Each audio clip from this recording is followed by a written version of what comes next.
Ambassador Hyo Woo walked through the massive doors of the Galactic Council chamber. His black shoes clicked against the smooth crystal floor. The sound echoed in the huge space above him. The ceiling stretched so high that clouds formed near the top. Thousands of alien representatives sat in floating seats that moved around the chamber like slow dancing fireflies. The human ambassador wore a simple dark blue suit that his wife had picked out for him back on Earth. She had said it made him look trustworthy and professional. Now, as he stood in the center of the chamber, surrounded by creatures that looked like living nightmares, he wondered if Earth fashion meant anything at all. Council leader Dex rose from his golden throne that floated 20 feet above the floor. The Volari leader had blue skin that shimmered like oil on water. His forearms moved in complex patterns as he spoke. His voice came from speakers built into the walls because his natural voice sounded like grinding metal. Fellow council members, today we gather to address the human problem, Dex announced. His mechanical voice filled every corner of the massive chamber. The humans have been part of our galactic community for 50 years. They have shown us nothing but weakness and primitive thinking. Yunwoo kept his face calm, even though his heart was beating fast. He had expected this meeting, but hearing the words still hurt. He thought about his daughter back on Earth. She was only 8 years old, and she loved to draw pictures of the friendly aliens she imagined lived among the stars. If only she could see these creatures now. The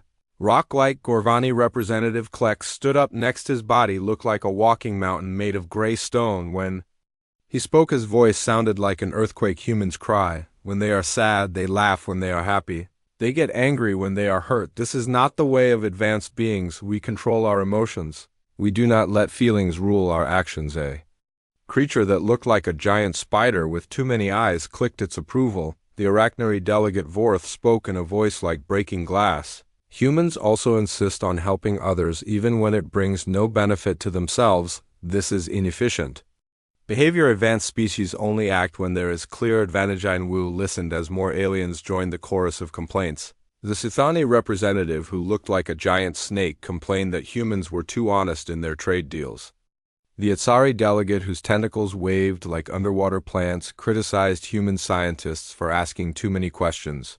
The Quantum Collective, a group of energy beings that looked like living lightning, called humans too physical and limited. Each complaint felt like a small knife cut, but Hyun Woo had been a diplomat for 30 years. He had learned to keep his face neutral even when his heart was breaking. He thought about the human colonies scattered across the galaxy, millions of people who had built new lives among the stars. What would happen to them if Earth was expelled from the Council? Fex raised his forearms for silence. The blue alien leader seemed to enjoy the moment of power. The Galactic Council has made its decision, he announced with obvious satisfaction. Humanity will be removed from Galactic society effective immediately. You have 48 hours to recall all human ships from Council space. All human colonies on non-Earth worlds must be abandoned. All human research projects must be terminated. The chamber erupted in alien sounds that might have been cheering or laughing. Henwu could not tell the difference. The noise was like being inside a storm made of broken glass and grinding stone. He waited for the sounds to die down before he spoke. The other aliens expected him to beg. They expected him to fall to his knees and plead for mercy. They expected him to promise that humanity would change, would become more like them, would abandon the qualities that made them human. Instead, Hyun Woo did something that surprised everyone, including himself. He smiled very well. He said in a clear, strong voice that carried across the chamber, "Humanity accepts your decision. We will withdraw from all galactic affairs immediately." The chamber fell silent so quickly that the sudden quiet felt like a physical pressure. Lex stared down at the human ambassador with confusion spreading across his blue features. This was not the reaction he had expected. Yunwoo turned toward the exit, but Dex called after him, "You realize what this means, human? No more galactic trade routes for your merchants. No more protection from hostile species for your colonies. No more advanced technology sharing for your scientists. Your people will be alone in a dangerous galaxy." The human ambassador stopped walking but did not turn around. He could feel thousands of alien eyes watching him, waiting for him to break down and beg. The weight of their stares pressed against his back like a physical force. "We understand completely," he said without looking back. "Thank you for the educational experience." Humanity has learned much from our time in galactic society. Then he began walking again, each step echoed in the silent chamber. The massive doors sensed his approach and began to slide open with a deep rumbling sound. As he reached the threshold, Vex called out one more time, "Wait, human. You cannot simply accept this. Your species needs the galaxy to survive. You are too primitive." To stand alone, Hyun-woo paused in the doorway. The light from the corridor behind him created a silhouette that somehow looked larger than his actual size. When he spoke, his voice carried a note that made several aliens shift uncomfortably in their floating seats. "The galaxy has spoken," he said calmly. "You have decided that humanity is too primitive to deserve a place among advanced civilizations. We accept this judgment. We will not trouble you again." The doors closed behind him with a sound like thunder. The chamber remained silent for a long moment before the aliens began to chatter among themselves. Most of them seemed pleased with how easily the human had accepted his species' fate, but a few of the older council members felt a strange unease. They had expected anger or desperation, or at least some attempt to negotiate. Instead, they had witnessed something they had never seen before in 50 years of galactic politics. A species that accepted rejection without argumentlex. The stone-like Gorvani shifted his massive weight. Something about the human reaction bothered him. That was too easy, he rumbled in his earthquake voice. Humans are emotional creatures. They should have fought harder. Thex waved his forearms dismissively. Primitive species often accept their limitations when faced with superior beings. The human simply recognized that his people cannot survive without us. They will return within a month, begging for readmission. But even as he spoke the words, Thex felt a small doubt growing in his mind. The human ambassador had not looked defeated when he left. He had looked like someone who had just finished a job he never really wanted to do. Outside the chamber, Hyun-woo walked through the corridors of the massive space station that served as galactic headquarters. His footsteps echoed in the empty hallways. Most of the corridors were designed for species much larger than humans, so he felt like a child walking through a giant house. He reached his quarters and immediately began packing his belongings. There was not much to take: a few personal items, some photos of his family back on Earth, and a small collection of books that he had brought to remind him of home. As he packed, he thought about the past 50 years of human participation in galactic society. His species had joined the council with such hope and excitement. They had dreamed of learning from advanced alien civilizations. They had imagined sharing knowledge and building friendships across the stars. Instead, they had spent 5 decades being treated like embarrassing relatives at a family gathering. The other species had taken human help when it was convenient, but never offered respect in return. They had used human colonies as buffer zones against hostile neighbors, but never given humans a real voice in council decisions. Now it was over, and strangely, Hyun-woo felt relief more than sadness. He activated his communication device and sent a message to Earth. Mission accomplished. He said simply, "The galaxy has made its choice. Now humanity can make its own choice." The message would take 3 days to reach Earth, but Hyun-woo knew exactly what President Young-soo would say when he received it. The president had been waiting for this moment for years. He had plans that no alien species could imagine. As Hyun-woo sealed his bags and prepared to leave the station forever, he allowed himself one small smile. The Galactic Council thought they had just solved their human problem. They had no idea what they had actually done.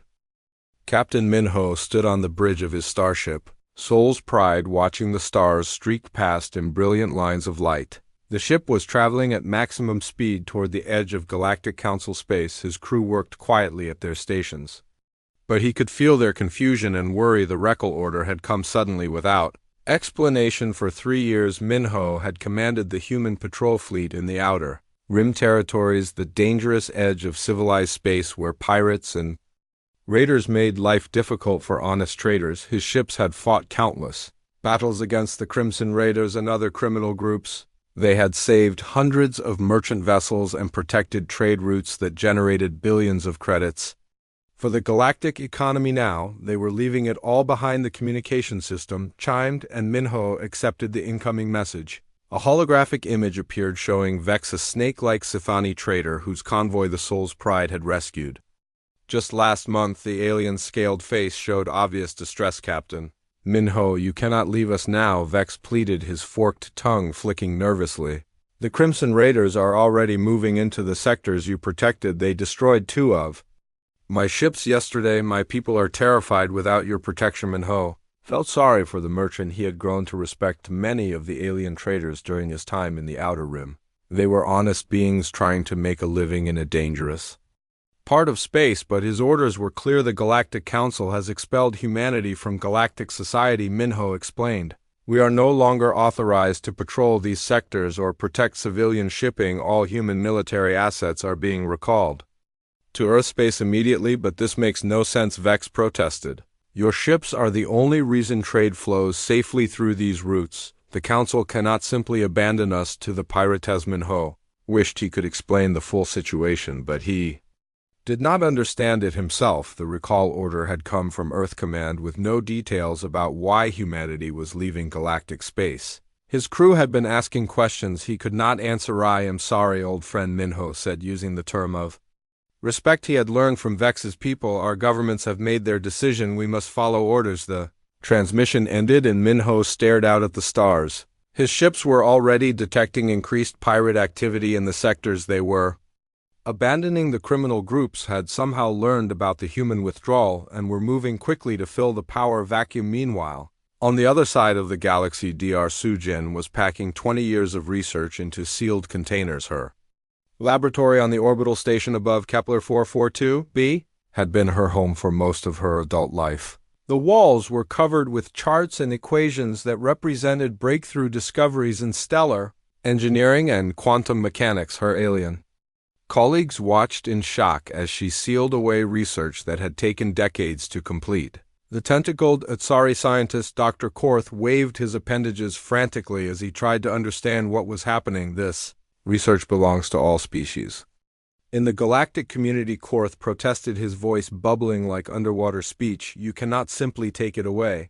Our joint projects are on the verge of revolutionary discovery. Sujin looked at the alien scientist with sadness. They had worked together for 15 years, and she considered him a friend, but the withdrawal orders were specific. All human research was to be removed from galactic facilities immediately. The research was conducted by human scientists using human methods and human funding, she explained patiently. Since humanity is no longer part of the galactic community, we will continue our work elsewhere. But the quantum stabilizers you developed are irreplaceable, Korth argued. Without them, our deep space exploration projects will fail. We need the technical specifications and maintenance protocol. Sujin shook her head. The stabilizers were built using proprietary human technology. The specifications are classified under Earth military protocols. I cannot share them, even if I wanted to. She continued packing while her colleagues pleaded and argued. The research she was removing represented some of the most advanced scientific work in the galaxy. Human scientists had solved problems that had stumped alien minds for centuries. Their unique approach to quantum mechanics had opened new fields of study. As she sealed the last container, Sujin felt a mixture of sadness and excitement. She was leaving behind years of collaborative work, but she was also looking forward to what came next. The recall message had included hints about new projects that would make her current research seem primitive by comparison. Back on Earth, President Young-Soo stood before the assembled world leaders in the emergency session of the United Nations. The recall of all human assets from galactic space was proceeding smoothly, but the other leaders wanted explanations. Why are we abandoning everything we built in space? Demanded Chancellor Wei of the Asian Federation. We spent 50 years establishing our place in galactic society. President Young-Soo smiled calmly at the concerned faces around the table. The galaxy has made its opinion of humanity very clear. They consider us primitive and emotional. They believe we have nothing to offer advanced civilizations, but we have colonies on dozens of worlds, protested Prime Minister Okafor of the African Union. Millions of our people live in galactic space. What will happen to them? They are coming home, Young-Soo replied. All human colonies are being evacuated. All human businesses are being closed. All human research stations are being abandoned. We are withdrawing completely from galactic affairs. The room erupted in concerned voices, but Young-Soo raised his hand for silence. The withdrawal is not a retreat, he continued. It is a liberation. For 50 years we have been trying to prove ourselves worthy of galactic acceptance. We have shared our discoveries freely and received little in return. We have protected alien interests while being treated as junior partners. Now we are free to pursue our own path in. The weeks that followed the withdrawal continued like a massive tide. Flowing backward, human ships returned from every corner of the galaxy. Human scientists abandoned their research stations, human colonists packed up their lives and headed home to Earth. The galactic community watched with growing confusion as humanity simply disappeared. The aliens had expected protests and negotiations. They had expected humanity to fight the expulsion, or at least try to bargain for better terms. Instead, they witnessed something unprecedented in galactic history. A species that accepted rejection without argument and withdrew completely from Galactic society. Some alien leaders began to worry about the implications. Trade routes that had been protected by human patrol ships became hunting grounds for pirates. Research projects that had depended on human innovation ground to a halt. Diplomatic problems that human negotiators had solved quietly began to resurface, but the Galactic Council maintained its position. Humanity had been expelled for good reason. They were too primitive to contribute meaningfully to advance the galactic civilization. The galaxy would adapt and continue without them. As the last human ships crossed the boundary into Earth space, the galaxy settled into its new reality without humanity. The criminal organizations that had been held in check by human military forces began to expand their operations. Trade routes became dangerous, forcing merchants to hire expensive private security. Research projects stalled as alien scientists discovered they could not replicate human innovations the Galactic Council had achieved its goal of removing humanity from galactic society. But in the quiet moments between official celebrations, some council members wondered if they had made a mistake.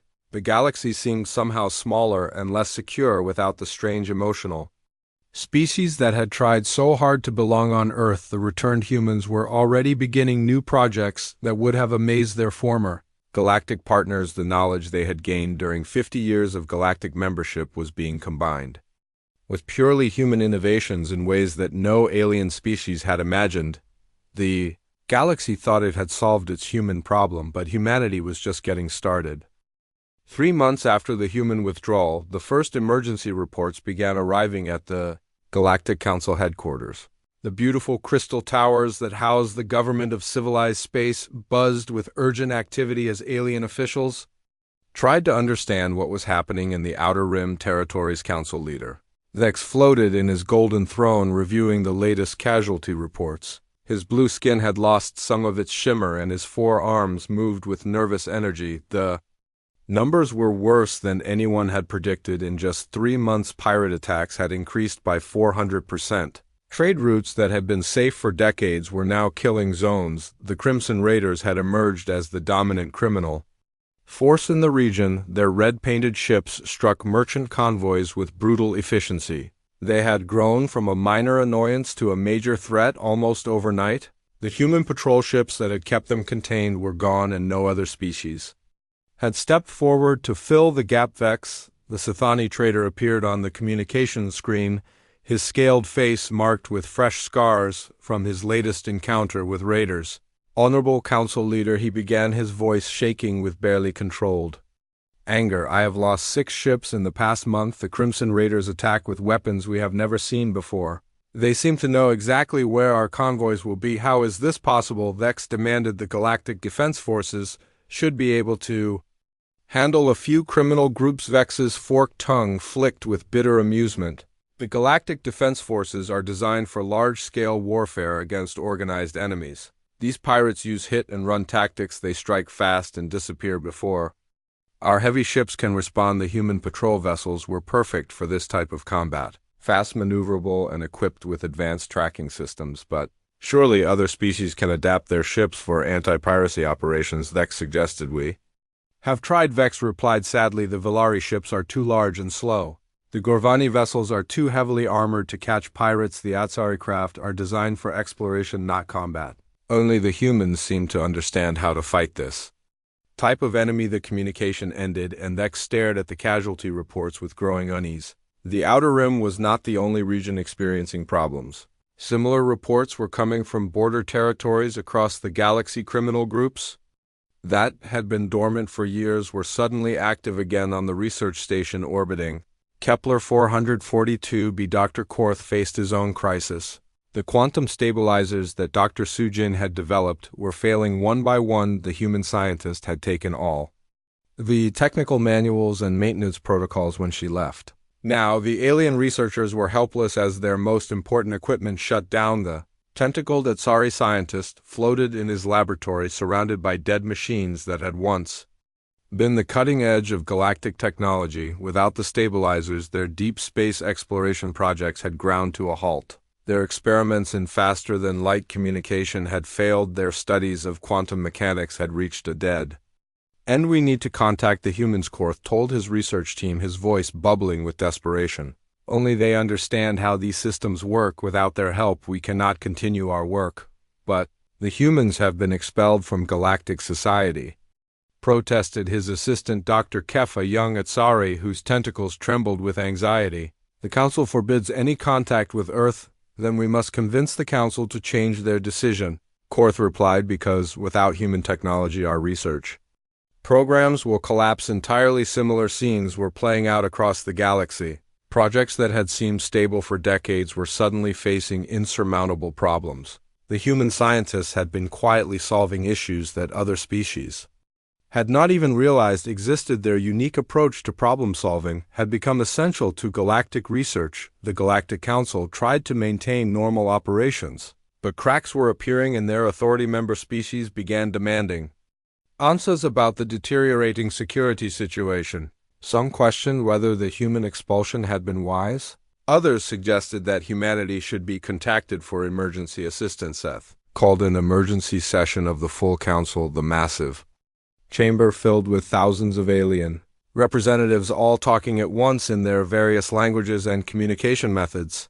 The noise was overwhelming as different species tried to make themselves heard. Fellow council members, Vex announced, his mechanical voice cutting through the chaos. We face challenges that require our immediate attention. The withdrawal of human forces has created certain complications in our border regions. Certain complications, roared Klex the stone-like Gorvani representative. His earthquake voice shook the chamber. The outer rim is in complete chaos. 3 sectors have fallen completely under pirate control. Trade revenue has dropped by 60% in the affected regions. The spider-like arachnoid delegate Vorth clicked her approval. Our shipping companies demand action. The loss of human protection has cost us billions of credits. We need military intervention immediately, but our defense forces are not equipped for anti-piracy operations, protested the Quantum Collective. Their energy forms flickered with uncertainty. We designed our strategies for large-scale conflicts, not small-unit tactics. This is exactly why we expelled the humans in the first place, Vex declared desperately. They made U.S. dependent on their primitive emotional approach to problem-solving. Advanced civilizations should not need to rely on such methods. Then, why are our advanced civilizations failing to solve these problems? Demanded a new voice from the back of the chamber. The chamber fell silent as all eyes turned to the speaker. It was Ambassador Nex of the Drakmari, a species that rarely participated in council debates. The tall gray aliens were known for their logical approach to all situations. They observed galactic politics with cold, analytical minds. Ambassador Nex continued, speaking in his flat, emotionless voice. We have conducted detailed analysis of the current crisis. The human withdrawal has created a power vacuum that we cannot fill.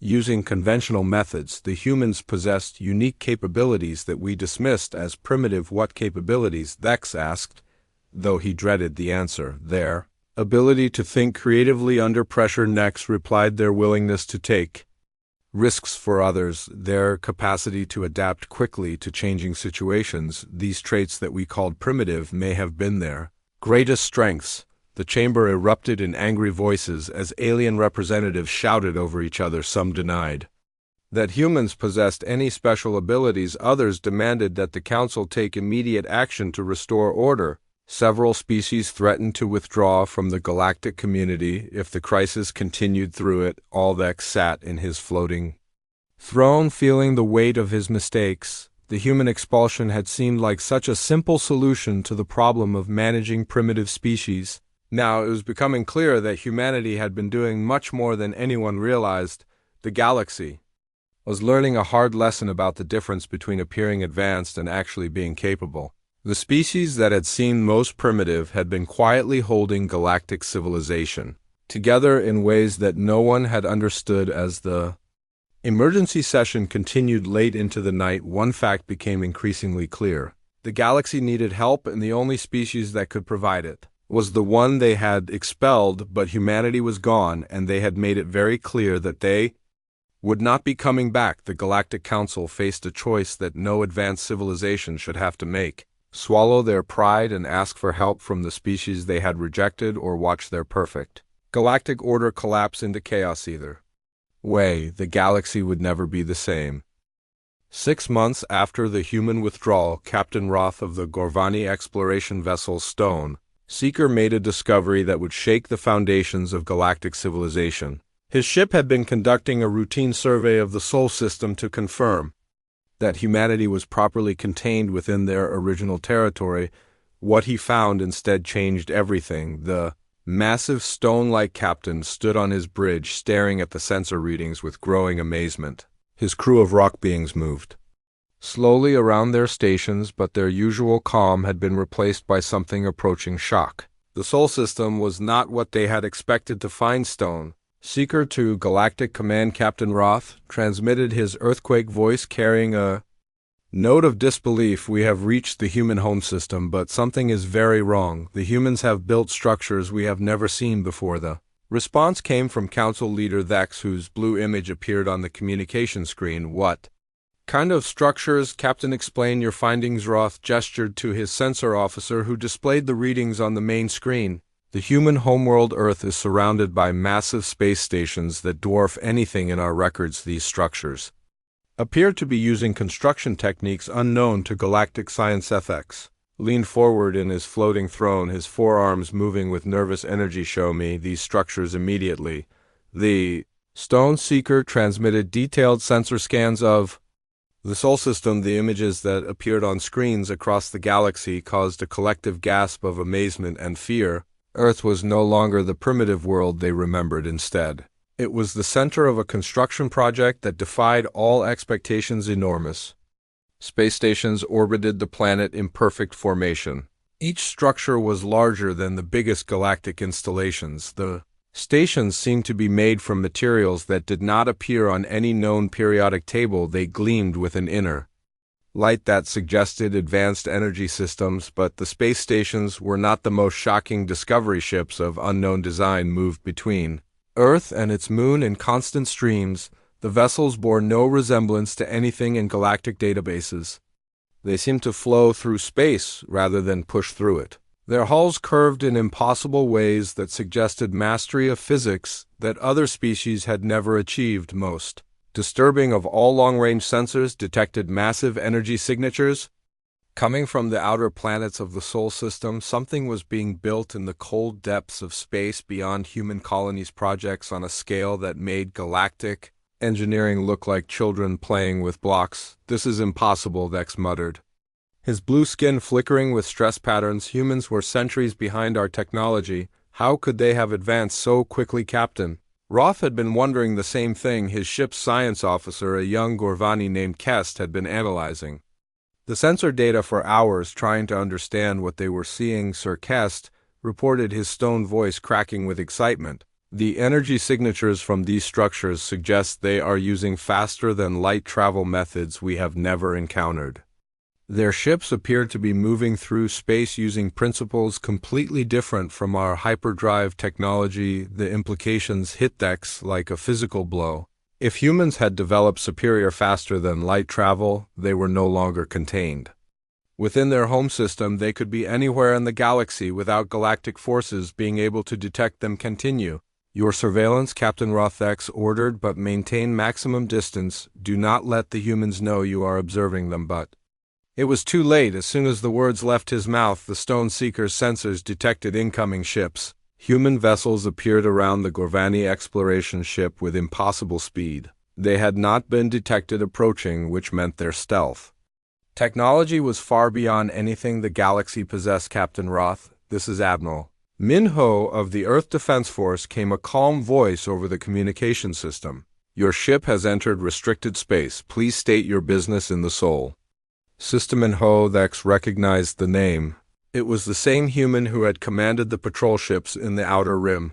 The captain who had been protecting galactic trade routes just months ago, now he was an admiral commanding ships that made galactic vessels look primitive. We are conducting a routine survey of this system, Admiral Min-ho replied, keeping his voice steady. The Galactic Council has the right to monitor all inhabited systems. Admiral Min-ho's response carried a note of polite amusement. The Galactic Council expelled humanity from galactic society, Captain. We are no longer subject to galactic law or oversight. This system is now under Earth jurisdiction.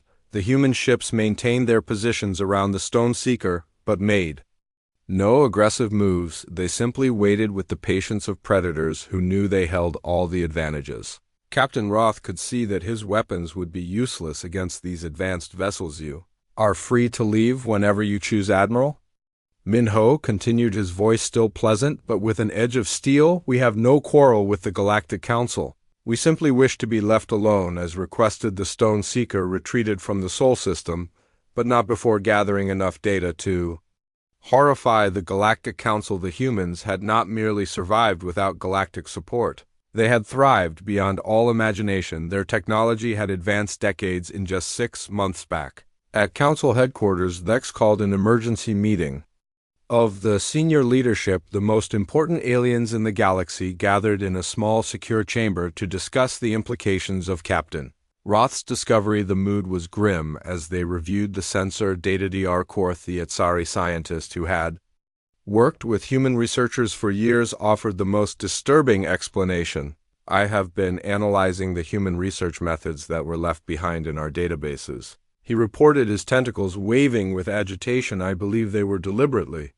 hiding their true capabilities. What do you mean? Thex demanded. Every human scientist I worked with asked unusual questions about our technology. Korth continued, they wanted to understand not just how our systems worked, but why we had built them that way. They were learning our methods, but they never showed us their complete research. The truth began to dawn on the assembled leaders. Humanity had not joined the galactic community to seek protection or guidance. They had come to learn to study advanced alien civilizations and absorb their knowledge, while keeping their own discoveries secret. It was a masterful intelligence operation that had lasted 50 years. The species that had seemed most eager to please had actually been the most calculating. They had let other species think they were primitive, while they quietly gathered the secrets of galactic technology. But if they were so advanced, why did they never show their true capabilities? Asked Klex, the massive Gorvani leader. Because they were waiting, Korth replied, his voice filled with admiration and fear. They were waiting for us to give them a reason to leave.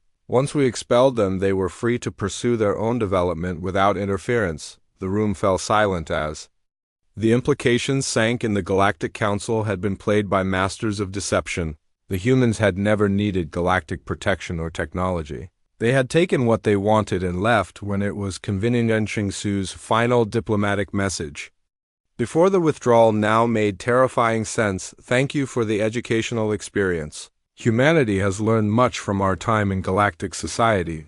The galaxy had been a school, and humanity had been the best student. The teacher had just discovered that the student had surpassed them in every way. As the meeting ended, Dex stared out at the stars, wondering what other surprises humanity had in store. The species they had dismissed as primitive had revealed themselves as the most advanced civilization the galaxy had ever encountered. The question now was what humanity planned to do with their newfound freedom. The galactic situation deteriorated with shocking speed in the weeks following Captain Roth's discovery. The Outer Rim had become a lawless wasteland where the Crimson Raiders operated with complete impunity. 3 entire sectors had fallen under pirate control, and merchant ships avoided vast regions of space that had once been safe trade routes. The economic impact was devastating. Transport costs had tripled as shipping companies hired expensive private security forces. Trade between distant sectors slowed to a crawl as routes became too dangerous to travel. Corporate profits plummeted, and several major galactic corporations faced bankruptcy. But the economic crisis was only the beginning. Research projects across the galaxy were failing, as alien scientists discovered they could not replicate human innovations. The quantum stabilizers that Dr. Sujin had developed were shutting down one by one. The deep space exploration programs that had depended on human technology ground to a halt in the research station orbiting Kepler 442b. Dr. Korth floated in his laboratory surrounded by dead machines. The tentacled Atsari scientist had spent months trying to understand how human quantum stabilizers worked. Every attempt to repair the failing systems had ended in failure. The humans did not just build these devices, Korth explained to his research team, his voice bubbling with frustration. They understood the underlying principles in ways we never learned. They solved problems we did not even know existed. His assistant, Dr. Kef, waved his tentacles nervously. What will happen to our research programs without the stabilizers? Everything stops, Korth replied sadly. 20 years of work will be lost. The deep space exploration projects, the faster-than-light communication experiments, the quantum mechanics research. All of it depends on human technology that we cannot maintain. Similar scenes were playing out across the galaxy. The humans had been quietly solving problems that other species had not even realized existed. Their unique approach to engineering had become essential to galactic infrastructure. Now that they were gone, the cracks in that infrastructure were becoming impossible to ignore. The Galactic Council faced pressure from every member species. Trade organizations demanded action to restore security to the shipping lanes. Scientific institutions begged for access to human technology. Military commanders reported that their forces were inadequate to deal with the growing pirate threat. Council leader Thex sat in his floating throne reviewing report after report of failure. His blue skin had lost its shimmer and his 4 arms moved with constant nervous energy. The perfect order of galactic civilization was collapsing, and he did not know how to stop it. Most disturbing of all were the reports coming from the galaxy's outer edges. Human ships had been spotted in distant sectors, exploring regions that other species could not reach. The humans were not just surviving without galactic support, they were expanding into territories that had been beyond the reach of galactic civilization. A Drakmari scout ship had detected human vessels in the Andromeda approach vector ships that could travel between galaxies using technology that made galactic faster-than-light drives look primitive. The humans were not just leaving galactic space. They were leaving the galaxy itself. The implications were staggering. Humanity had achieved a level of technological advancement that other species had only dreamed of. They were exploring regions of space that the galaxy had never touched. Thex made the decision that he had been avoiding for weeks. He opened a communication channel to Earth and transmitted a formal message to the human leadership. The message was simple, but it represented the complete collapse of galactic pride. The Galactic Council requests immediate discussions with human leadership. We may have been hasty in our previous decision. The response came 12 hours later from President Young Su. The human leader appeared on screen, sitting in what looked like a command center. Beyond anything in galactic technology, banks of displays showed star charts that included multiple galaxies. The scale of human operations was breathtaking. The Galactic Council made their position clear. President Young Su replied, his voice calm and professional. Humanity is too primitive to contribute to galactic civilization. We have accepted this judgment and moved on, but we need your help. Thex pleaded, his mechanical voice cracking with desperation. The galaxy is falling apart without human involvement. The pirate attacks, the failing technology, the research programs that cannot continue. We underestimated your importance to galactic society. Young Su's expression did not change. The galaxy functioned for millions of years before humanity arrived. Surely such advanced civilizations can solve their own problems. The dismissal was polite, but absolute. The human president was using the same logic that the Galactic Council had used to justify expelling humanity. If other species were truly advanced, they should be able to handle their own affairs. Thex tried a different approach. We are prepared to offer humanity full reinstatement in galactic society with complete restoration of all previous privileges and rights. The human president smiled, but it was not a friendly expression. We appreciate the offer, but humanity has outgrown the need for galactic membership. We have discovered that there are civilizations far more advanced than those represented in the Galactic Council. The Words hit decks like a physical blow. Humanity had found other civilizations more advanced than the galaxy's most powerful species. The humans were not just leaving galactic space, they were joining something bigger and better. Civilizations, Dex asked, though he dreaded the answer. Yongsu gestured to the star charts behind him. We have established contact with 3 other galaxies. The beings we have met there make galactic technology look primitive by comparison. They have welcomed humanity as equals and partners. The communication ended, leaving Dex staring at a blank screen. The galaxy's worst fears had been confirmed. Humanity had not just survived expulsion. They had thrived beyond all imagination. They had found civilizations that made the Galactic Council look like children playing with toys. Over the following weeks, the Galactic Council made increasingly desperate attempts to re-establish contact with humanity. They offered unprecedented privileges, including making humans the dominant species in galactic government. They promised unlimited resources and complete autonomy. Every offer was politely declined. The humans had moved beyond the need for galactic politics. They were exploring regions of space that other species could not even imagine. They were working with civilizations that the galaxy had never encountered. The final message came from Admiral Minho, transmitted from a location that sensors could not identify. The human officer who had once protected galactic trade routes now commanded fleets that could cross between galaxies. The Galactic Council is welcome to continue governing local space, Admiral Minho stated calmly. Humanity wishes you well in your future endeavors. We harbor no ill will toward the species that once called us primitive, but we have discovered that the universe is much larger than the galaxy, and there are beings out there who appreciate what humanity has to offer. We will be focusing our efforts on exploring those opportunities. The message ended with a simple farewell, and humanity vanished from galactic space completely. Their ships stopped appearing in distant sectors. Their communication signals went silent. Their presence simply faded away like a dream. The galaxy was left to face the reality of what they had lost. The species they had dismissed as primitive had been the most advanced civilization they had ever encountered. The beings they had expelled for being too emotional had been the most capable problem solvers in galactic history. The Galactic Council had achieved their goal of removing humanity from galactic society, but in doing so they had lost something irreplaceable.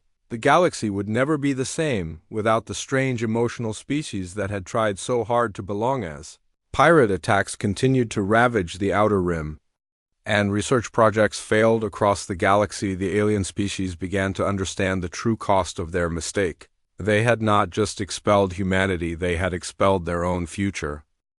1 year after humanity's expulsion from galactic society, the galaxy had become a place that none of its leaders would have recognized. The proud civilization that had once governed thousands of worlds across the spiral arm now struggled to maintain control over its core territories. The Galactic Council still met in their crystal towers, but their authority had crumbled like sand.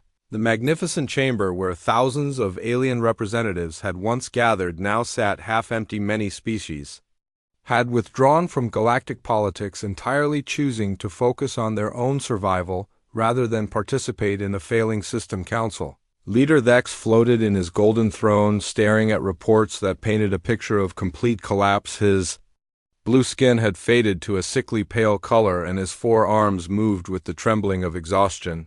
The perfect order he had tried to maintain was gone, replaced by chaos that spread like wildfire across the galaxy. The Outer Rim territories had become a nightmare of pirate activity. The Crimson Raiders now controlled space lanes that had once carried trillions of credits worth of trade. Their red ships moved through the galaxy like a plague, destroying everything in their path. Merchant vessels had abandoned entire sectors, and trade routes that had existed for centuries lay empty and dangerous without human protection.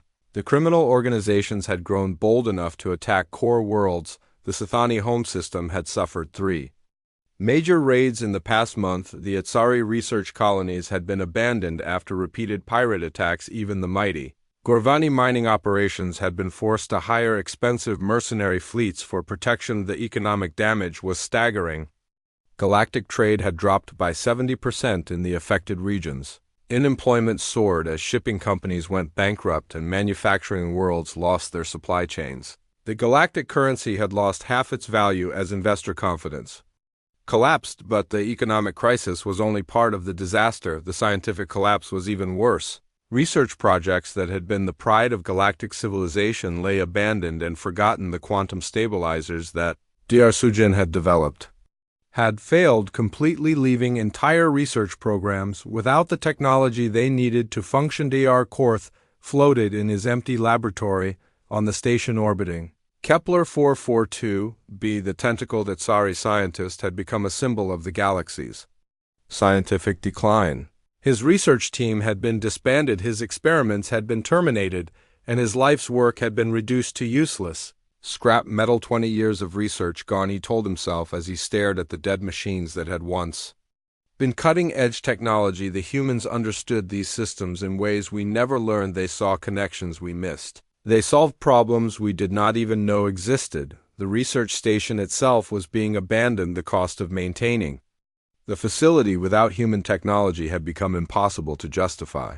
The station that had once been a beacon of galactic scientific achievement would soon be nothing more than an empty shell, drifting in space across the galaxy. Similar scenes were playing out. Research institutions that had depended on human innovation were closing their doors. Universities that had trained alien scientists using human methods were struggling to find new approaches to old problems. The galaxy's scientific progress had not just stopped, it had reversed. Meanwhile, reports continued to arrive about humanity's incredible expansion beyond galactic space. Long-range sensors detected human activity in distant galaxies, regions of space that other species could not even reach. The humans were not just surviving without galactic support, they were thriving in ways that made galactic civilization look primitive. Captain Roth of the Stone Seeker had become something of an expert on human activities. His ship conducted regular surveillance missions to the edges of galactic space where they could observe human expansion from a safe distance. What he saw filled him with a mixture of awe and despair. The humans were building structures that defied galactic understanding. Their ships moved through space using principles that made faster than light travel look like crawling. Most impressive of all, they had established contact with civilizations that the galaxy had never imagined. Admiral Minho now commanded fleets that could cross between galaxies in days rather than years. His ships appeared in distant star systems, exploring regions that other species could not reach. The human who had once protected galactic trade routes was now leading humanity's expansion into the greater universe. Dr. Sujin had become the leading expert on cross-galactic quantum mechanics, working with species so advanced that they made the Galactic Council look like children playing with simple toys. Her research stations existed in dimensions that other species could not even perceive, let alone explore. The humans had not just left galactic space, they had transcended it. They were working with civilizations that existed on scales the galaxy could not comprehend. They were solving problems that galactic science had not even discovered. They were exploring realities that other species could not imagine. The final insult came when the galaxy detected human ships returning to local space, not to rejoin galactic society, but to establish contact with species that the Galactic Council had never encountered. The humans had found civilizations in distant galaxies and were now introducing them to local space. These species made galactic technology look primitive. By comparison, they traveled between dimensions as easily as other species traveled between planets. They manipulated matter and energy in ways that seemed like magic. Their ships were not built, they were grown from materials that existed in multiple realities simultaneously. The humans served as translators and guides for these beings, helping them understand local galactic politics while learning even more advanced techniques from their new allies. The species that had once been expelled as primitive had become the bridge between galactic civilization and beings that existed on entirely different levels of advancement. President Young Su made one final communication to the Galactic Council, transmitted from a location that existed in multiple dimensions simultaneously. The human leader appeared on screen, surrounded by beings that looked like living light and creatures that seemed to be made of pure thought. The Galactic Council is welcome to continue governing local space, Young Su stated with the calm confidence of someone who had moved far beyond petty politics. Humanity wishes you well in your future endeavors. We have no interest in interfering with galactic affairs. We have discovered that the universe is far more vast and wonderful than any of us imagined. There are civilizations out there that make our old debates seem trivial by comparison. We will be focusing our efforts on exploring those opportunities. The message ended with a simple farewell, and the galaxy was left to contemplate what they had lost. The species they had dismissed as primitive had become the most advanced civilization in known space. The beings they had expelled for being too emotional had transcended the need for galactic politics entirely. The Galactic Council had achieved their goal of removing humanity from galactic society, but the cost had been everything they had once valued. The galaxy was smaller, weaker, and more